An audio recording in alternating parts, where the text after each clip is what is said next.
여러분, 개신교 하면은 무엇이 떠오르세요? 개신교. 우리는 보통 기독교인이라고는 많이 표현을 하지만 조금 더 세부적으로 체크를 하게 되면 개신교라는 표현을 씁니다. 개신교는 우리가 알고 있는 장로교, 감리교, 침례교, 루터교 등등의 그런 교파들이 다 개신교에 들어갑니다. 물론 하나님의 교회는 개신교에 들어가지 않습니다. 거기는 이단이기 때문에 다르게 이제 분리가 됩니다. 적어도 우리가 알고 있는 나름 익히 들어왔던 그 교파들은 대다수가 다 이 개신교에 들어갑니다. 그런데 이 개신교가 생겨나기 전에 이 땅에는 딱 한 교회가 있었습니다. 모든 교회를 아우르는 카톨릭 교회. 원래 이 카톨릭이란 뜻이 유니버설이란 뜻입니다. 전체를 아우른다 해서 이 땅에는 딱 한 개의 교회가 있었는데 바로 그 교회가 카톨릭 교회입니다. 그 카톨릭 교회는 적어도 개신교가 탄생하기 전까지 무려 1500년간 하나의 단일 교회를 지켜왔습니다. 물론 지금까지도 그 역사와 전통과 흐름이 계속 이어가고 있죠.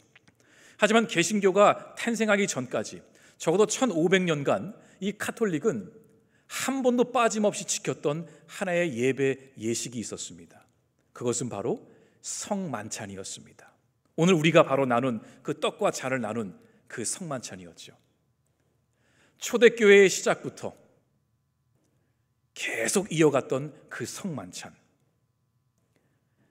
예수님이 십자가에 달리시기 전날 밤 그 유월절 저녁으로 흘러가서 그날부터 시작된 성만찬은 지금까지 계속해서 이어가고 있습니다.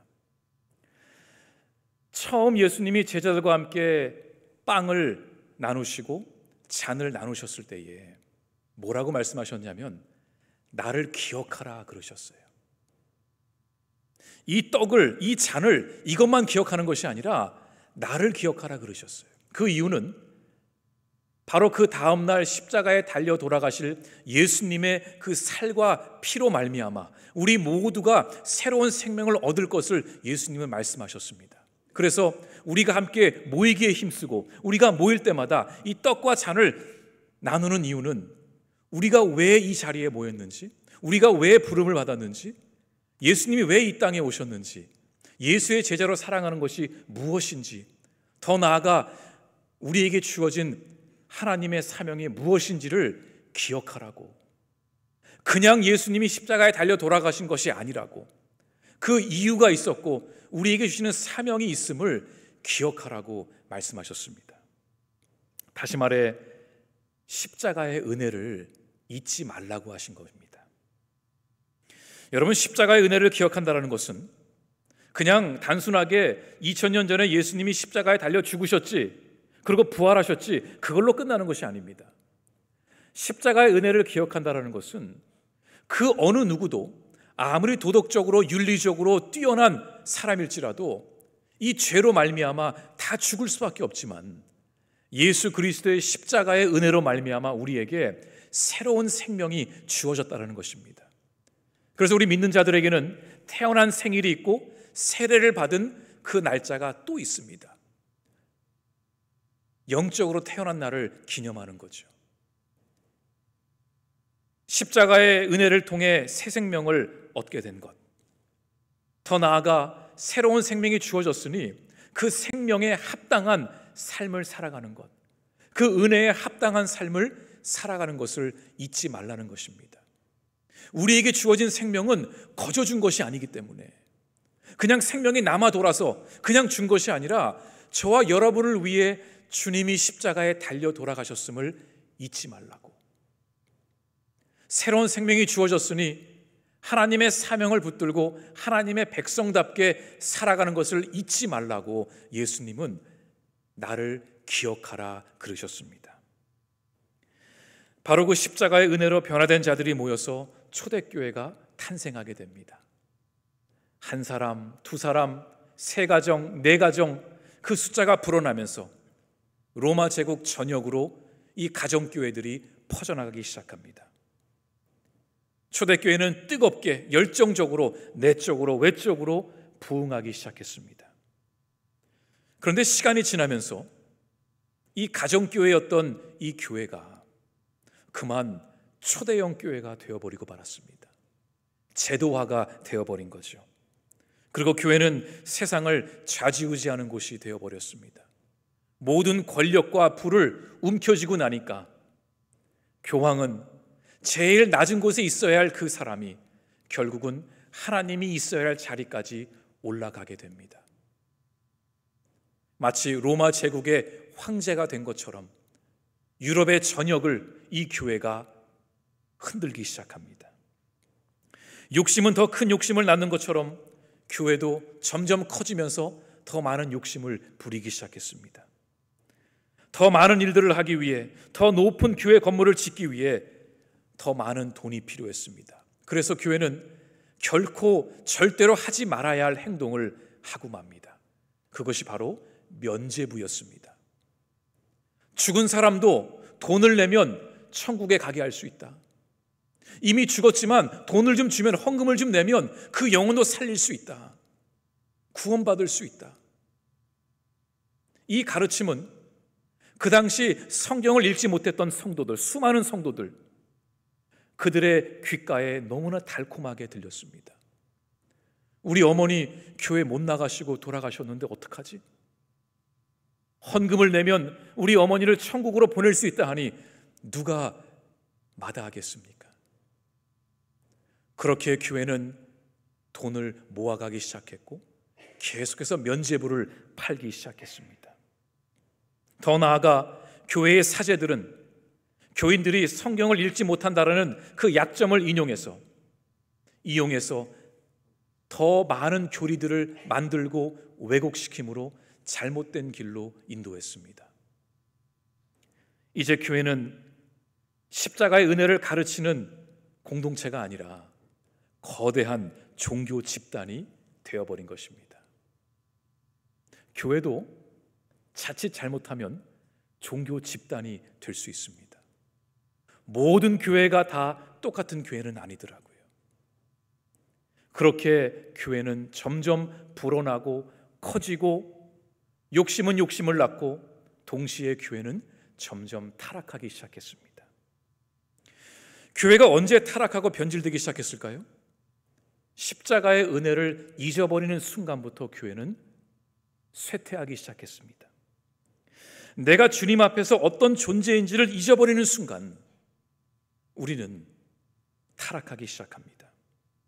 그렇게 교회가 점점 무너져 내리고 있을 때에 1517년 10월 31일 독일에서 마틴 루터라는 한 사제가 더 이상 참지를 못하고 그가 살던 비텐베르크 그 동네에 있는 교회 정문에다가 95개조 반박문을 써붙이게 됩니다. 커다란 종이에다가 지금 교회가 무엇을 잘못하고 있는지 95개를 조목조목 정리해서 왜 이 교리는 틀렸는지, 왜 면죄부는 성경에 나와 있지 않은지 여러 가지를 다 정리해서 모든 사람들이 볼 수 있도록 독일어로 번역을 해서 그 교회 문 앞에다가 붙여놨습니다. 그 당시 이 중세 시대의 기독교 문화는 그 동네에 살고 있는 사람은 전부 다 그 동네에 있는 교회를 가게 되었습니다. 믿음이 있든지 믿음이 연약하든지 등 떠밀려 가더니 상관없습니다. 태어나면 세례받고 그 마을 사람은 다 그 마을에 있는 교회를 가야 되는데 그 비텐부르크 정중앙에 있는 그 교회 문 앞에다가 마틴 루터가 목숨을 걸고 95개조 반박문을 붙여놓은 것입니다. 교회에서 난리가 났습니다. 루터가 누구냐? 왜 저런 짓을 하냐? 당장 쫓아내라. 당장 화형을 시켜라. 온갖 협박과 그런 두려움 속에서도 마틴 루터는 종교개혁 운동을 계속해서 이어서 갔습니다. 오늘 우리가 아까 부른 찬송가도 바로 마틴 루터가 지은 찬송가입니다.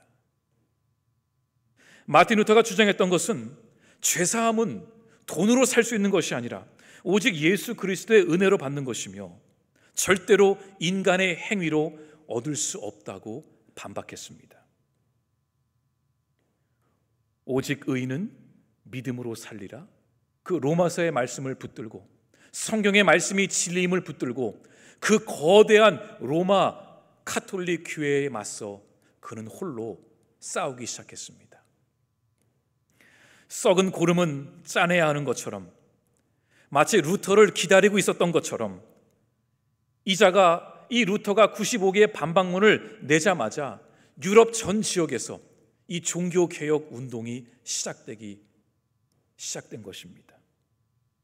여러분, 종교개혁의 뜻을 우리가 보면은 이 단어 자체가 이 서방교회의 이 기독교 문화에서 온 단어라고 할 수 있습니다.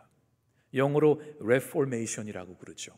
이 단어도 라틴어에서 Reformatio라는 단어에서 왔는데, 이 단어의 핵심은 맨 앞에 있는 Reform입니다. Reform. 여러분, Reform이라는 단어 들어보셨죠? 옷이 작아가지고 안 들어가거나 너무 클 때에 수선소에 가서 리폼을 하면 우리 몸에 딱 맞는 옷을 만들 수가 있는, 그럴 때 우리가 쓰기도 하는 단어입니다. 이 리폼의 이 뜻은 보시는 것처럼 앞에 리는 다시, 그리고 폼은 자세입니다. 다시 자세를 다시, 흐트러진 우리의 자세를 다시 정리하고 정비하고 점검한다는 그런 뜻을 가지고 있습니다. 다시 말해 초심으로 돌아가자. 원래의 교회의 목적대로, 원래 우리가 부름받은 그 목적대로 다시 돌아가자. 왜냐하면 사람이 좀 오래 서 있다 보면 자세가 어떻게 되죠? 조금 이렇게 좀 흐트러지고 좀 삐딱해집니다.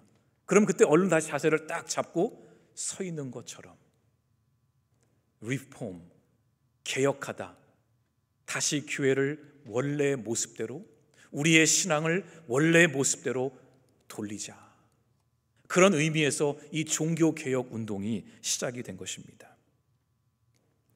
이 마틴 루터의 시작으로 말미암아 하나였던 카톨릭 교회에서 여러 교파들이 생겨나게 되는데, 아까 말씀드린 것처럼 장로교, 루터교, 감리교, 침례교, 아나베프티스트 등등, 그리고 영국의 큰 교단인 성공회도 이 종교개혁으로부터 나온 교파 중에 하나입니다. 이때 만들어진 이 개신교 종교개혁의 5대 원리가 있습니다. 이 종교개혁을 한 사람들은 이 5가지의 원리를 목숨같이 지키며 나아갔습니다. 하나는 오직 성경입니다. 모든 진리는 성경에서부터 시작이 된다. 하나님의 말씀을 붙들고 나아간 거죠. 두 번째는 오직 믿음. 세 번째는 오직 은혜. 네 번째는 오직 그리스도 예수. 그리고 마지막으로 오직 하나님께 영광. 이 5대의 원리를 가지고 종교개혁 운동은 전 지역으로 퍼져나가기 시작했습니다. 이 종교개혁의 메시지는 변질되고 타락하고 나태해진 교회를 향한 메시지였습니다. 그렇게 시작된 종교개혁이 올해로 508주년이 되어갑니다. 참 오랜 시간이 지났죠. 목숨을 걸고 이루었던 종교개혁이 벌써 500년이 훌쩍 넘었습니다. 그렇다면 우리의 교회는 오늘날 어떤 모습이어야 할까요? 그렇게 목숨 걸고 싸웠던 종교개혁 운동이 508년이 지났는데 오늘날 우리 교회의 모습은 어떤가요? 굳이 이 질문은 우리가 답을 하지 않아도 다 알고 있을 것입니다. 이 땅의 교회들은 더 나은 교회들이 되었나요? 가톨릭 교회가 개혁이 필요하다고 외치며 새롭게 출발했던 개신교도 지금은 개혁의 칼날 앞에 서 있어야 합니다. 교회는 날마다 개혁하지 못하면 결국은 추락하고 맙니다. 이 종교개혁이 일어났을 때에 그 당시에 아주 유명했던 라틴어 명언이 하나 있습니다. 교회는 항상 개혁되어야 한다. Ecclesia semper reformanda est. 이게 라틴어로 앞에 에클레시아는 교회고 두 번째 단어 semper가 언제나, always, 늘, 항상 이런 단어입니다. 교회는 항상 개혁되어야 한다. 교회는 항상 자세를 다시 붙들고 정리해야 된다. 교회는 늘 깨어 있어야 한다. 오늘 개혁했다고 내일 아무것도 안 하는 것이 아니라 오늘도 개혁하고 내일도 개혁하고 날마다 교회는 초심으로 돌아가야 한다. 이것이 종교개혁의 외침이었습니다. 우리 교회도 날마다 개혁하는 교회가 되지 못하면 우리도 쇠퇴하고 말 것입니다. 좋은 전통은 이어가야 합니다. 원래 전통이란 뜻이 이어가다, 그 다음 세대에 전달하다 이런 뜻입니다. 좋은 전통은 우리가 이어가야 합니다. 하지만 이 시대와 상황 속에서 복음을 어떻게 우리가 전해야 할지, 급격하게 변하는 시대 속에서 우리 교회는 어떤 모습으로 나아가야 할지, 그 부분에 있어서는 우리는 날마다 고민하고 다시 돌아보고 다시 재정리하고 나아가야 할 것입니다. 그런 의미에서 교회는 가만히 있는다고 답은 아닙니다. 좋은 전통과 복음은 우리가 붙들고 나아가지만 이 시대의 이 상황 속에서 우리가 어떻게 선교를 하고 어떻게 복음을 전하고 어떤 믿음의 백성들로 살아가야 할지는 우리가 늘 이것은 고민하고 또 고민하며 몸부림쳐야 하는 것입니다. 그러니까 저는 여러분이 성도는 성도답게라고 말할 때에 그냥 나 혼자만 은혜 받고 가는 성도가 아니라 이 믿음의 공동체의 한 일원으로서 우리가 어떻게 하면 함께 건강한 교회를 만들어갈 수 있을까? 이 질문에 대해 질문을 던지고 함께 답을 고민할 수 있는 그런 성숙한 우리 성도들이 될 수 있기를 저는 간절히 바랍니다. 그래야 우리는 무엇이 본질인지 무엇이 본질이 아닌지를 분별할 수 있게 됩니다. 그런데 여러분, 우리가 종교개혁하면 꼭 하는 말이 우리의 잣대를 다른 교회들을 향해 던지기도 합니다. 그런데 우리가 다른 교회들을 비판하기 전에 먼저 우리 교회를 돌아봐야 할 것입니다. 우리 교회도 완벽한 교회는 아닙니다. 여러 가지 부족한 부분도 많고 연약하고 그런 교회입니다.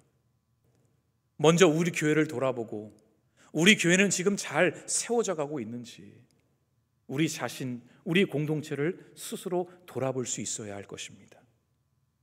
하지만 우리 교회를 돌아보기 이전에 또 하나 해야 할 것은 나의 신앙을 다시 돌아봐야 할 것입니다. 왜냐하면 교회는 건물이 아니라 우리 모두이기 때문에, 우리 한 사람 한 사람이 모여서 교회가 되기 때문에 나는, 나의 신앙은 지금 하나님 앞에서 올바로 서 있는가? 나의 신앙은 흐트러지지 않았는가? 나의 신앙은 다시 정비해야 되지 않는가? 다시 리폼해야 되지 않는가? 그 질문을 던지고 우리는 되돌아 보아야 할 것입니다. 그래서 종교개혁의 첫 시작은 바로 나부터 시작이 되어야 합니다. 오늘 본문에는 이 종교개혁을 외쳤던 한 왕이 나오는데 이 왕은 남유다 왕국의 13번째 왕이었던 히스기야 왕이었습니다. 히스기야는 남유다 왕국 백성들이 영적으로 심각하게 타락한 것을 보고 종교개혁 운동을 시작하게 됩니다. 왜냐하면 그 당시에 어떤 상황이었냐면 이 유다 백성들이 성전에 더 이상 나가지를 않았던 것입니다. 근데 여러분, 이게 가능할까요? 유다 백성들은 광야 때부터, 광야 시대 때부터 계속해서 하나님을 섬겼던 여호와 하나님의 백성들이었습니다. 이들은 다른 종교를, 다른 우상들을 섬길 때에도, 우상 숭배에 빠져 있을 때에도 성전에 나아가 예배드리는 것은 잊지 않았던 사람들이었습니다. 그런데 얼마나 영적으로 타락했는지 히스기야의 아버지 때에 그 아하스 왕 때부터 더 이상 백성들은 성전에 나아가 예배와 제사를 드리지 않았던 것입니다. 아마도 남유다 역사를 볼 때에 그 히스기야 왕 때가 가장 타락했던 때가 아닌가 싶기도 합니다. 얼마나 성전을 출입하지 않았는지 먼지가 쌓이고 집기들이 망가지기 시작하고 예배가 없으니까, 제사가 없으니까 그 성전을 지켰던 그 제사장들도 각각 뿔뿔이 다 흩어지고 말았습니다. 그 심각성을 깨달은 히스기야는 먼저 성전을 정결하게 청소하기 시작합니다. 그런 다음에 히스기야는 예루살렘 백성들에게 이렇게 선포했습니다. 우리가 지금까지 유월절을 제대로 드리지 않았습니다. 우리가 매년마다 드렸던 유월절 절기를 어느 순간부터 우리가 멈췄는데 이제 다시 유월절 절기를 지켜야겠습니다. 그 공문을 유다 온 백성들에게, 북이스라엘 백성들에게도 다 보낸 것입니다. 왜 유다 백성들은 유월절을 지키지 못했을까요? 하나님의 은혜를 어느 순간 잊어버린 겁니다. 여러분, 유월절이 뭔지 아시죠? 유월절은 출애굽기 12장에 나오는 한 이야기인데, 이스라엘 백성들이 애굽에서 노예로 살아갈 때 하나님이 모세를 보내셔서 그 백성들을 다시 탈출하게 하셨습니다. 근데 그때 이 애굽의 왕이었던 바로가 마음이 너무 완악해서 이 백성들을 쉽게 내보내지 않았습니다. 그래서 결국은 하나님께서 이 애굽 백성들에게 그 애굽 땅 가운데 10개의 무서운 재앙들을 내리셨는데, 그 마지막 10번째 재앙이 바로 각 가정마다 큰 아들, 그 장자를 치는 그 무서운 재앙을 보내신 것입니다. 누구도 빠짐없이 애굽에 사는 모든 사람들의 가정에는 첫째 아들, 그 장자가 죽임을 당하는 그 무서운 재앙을 하나님께서 내리신 것입니다. 그런데 그때에 하나님께서 이스라엘 백성들에게 한 가지 명을 내리셨어요. 내가 앞으로 이 재앙을 내릴 텐데 너희 이스라엘 백성들은 어린 양의 피를 그 문 밖에다가 잘 발라놓으면 죽음의 그림자가 너희의 집은 뛰어넘어갈 것이다. 유월할 것이다. 그 어린 양의 피가 발라져 있지 않은 집들은 장자의 죽음이 임하겠지만, 그 어린 양의 피가 발라져 있는 가정들은 그 죽음을 피하게 될 것이다. 그날 저녁 애굽 전 지역에 울부짖는 소리가 끊이지 않았습니다. 바로의 큰 아들까지 그날 저녁 죽고 말았습니다. 모든 애굽 사람들이 울며 불며 아우성을 칠 때에 이스라엘 백성들은 집을 떠나 출애굽을 하게 됩니다. 유월절의 절기는 바로 그날 저녁 이스라엘 백성들에게 구원을 허락하신, 그들의 목숨을 살려주신 그 하나님의 은혜를 기억하고자 유월절 절기를 매년마다 지키라고 한 것입니다. 어린 양의 피가 발라져 있는 그 모든 가정들은 생명을 얻었지만, 그 어린 양의 피가 발라져 있지 않은 가정들은 죽음을 피하지 못한 것입니다. 하나님은 이스라엘 백성들에게 매년마다 이 유월절의 절기를 지키며 하나님이 너희 조상들을 어떻게 애굽에서 탈출시키셨는지, 그 애굽의 그 바로의 손아귀에서 너희를 어떻게 살리셨으며, 어떻게 하나님이 홍해를 가르셨고, 어떻게 광야 40년간 너희들을 먹여 살리셨는지를 기억하고 또 기억하라고 이 유월절 절기를 지키라 하셨습니다. 그래서 이스라엘 백성들은 유월절이 되면은 그날 저녁에 온 가족이 모여서 양을 한 마리 잡습니다. 대략적으로 10명당 한 마리를 이렇게 잡습니다.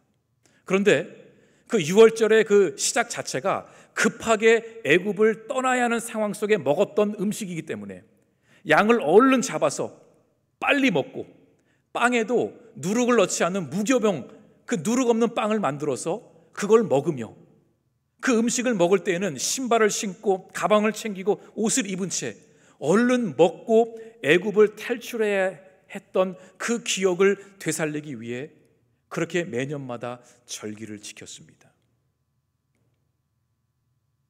이것은 하나님의 은혜를 잊지 말라는 하나님의 당부였습니다. 그런데 어느 순간부터 이 백성들은 그 유월절 절기를 지키지 않은 것입니다. 하나님의 은혜를 더 이상 기억하지 않았고, 더 이상 필요로 하지 않았고, 하나님의 은혜 없이도 살 수 있다고 살아갔던 유다 백성들은, 그들은 영적으로 점점 타락하기 시작했습니다. 사랑하는 성도 여러분, 우리에게도 그 유월절에 은혜가 있었습니다. 저와 여러분도 예수를 몰랐던 때에는 그냥 우리 멋대로 살아갔지만 그 예수님을 만난 날, 그 예수님을 우리가 정말 인격적으로 만난 날, 우리는 거듭났고 새 생명을 얻었습니다. 하나님의 은혜가 없이는 이 자리까지 올 수 없었습니다. 저와 여러분이 이 자리에 있는 이유도 예수 그리스도의 십자가의 은혜로 말미암아 이 자리에 있는 것인데, 우리는 그 은혜를 자주 잊어버립니다. 그래서 불만과 원망과 이 분노함이 올라옵니다. 내가 어떤 사람인데? 내가 어떻게 했는데? 나한테 이럴 수 있어?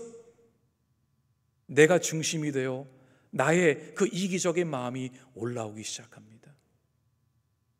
십자가의 은혜가 아니었더라면 나도 죄로 말미암아 죽을 수밖에 없었는데, 하나님이 나를 건져주시지 않았더라면 나는 이 자리까지 오지 못했을 텐데, 그 사실을 우리는 종종 잊어버리고 맙니다.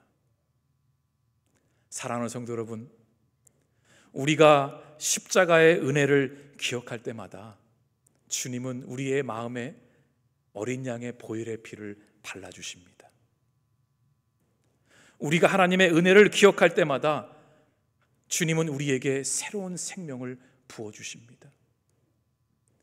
우리가 누군지를 잊지 말아야 할 것입니다. 늘 하나님의 은혜 앞에 엎드리고 그 은혜를 붙들며 살아갈 때에 진정한 종교개혁, 우리의 신앙의 개혁이 시작될 것입니다.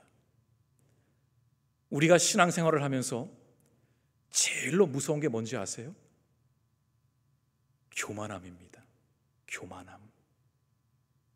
교만함처럼 무서운 것은 없습니다. 내가 누군지를 잊어버리고 은혜를 저버리고 유월절인지 십자가의 뭔지를 다 잊어버리고 내 멋대로 살아갈 때에 그 교만함이 얼마나 무서운지 모릅니다. 종교개혁 508주년, 이 땅에 세워진 모든 교회들이 개혁되어야 할 것입니다. 우리 풀향기 교회도 날마다 개혁해야 할 것입니다. 하지만 더 나아가 저와 여러분의 신앙도 날마다 개혁하고 날마다 정돈하고 다시 자세를 잡고 날마다 은혜 앞에 설 수 있는 저와 여러분, 우리 가정들 풀향기 교회 될 수 있기를 간절히 주님의 이름으로 축원합니다. 기도하겠습니다. 우리 말씀을 붙들며 함께 기도하겠습니다. 하나님, 우리의 신앙이 흐트러지지 않도록 주님의 은혜 앞에 날마다 엎드리게 하여 주시옵소서. 우리가 무엇이간데 우리를 위해 십자가에 달려 돌아가셨습니까? 그 주님의 생명이 피 흘림이 헛되지 않도록 우리가 늘 겸손함으로 주님 앞에 서게 하여 주시옵소서. 이스라엘 백성들이 유월절을 잊어버리고 영적으로 타락했던 것처럼 우리도 그런 실수를 범하지 않게 하시고 날마다 주 예수 그리스도의 십자가의 은혜 앞에 엎드릴 수 있는 우리 풀향기의 모든 성도들 되게 하여 주시옵소서.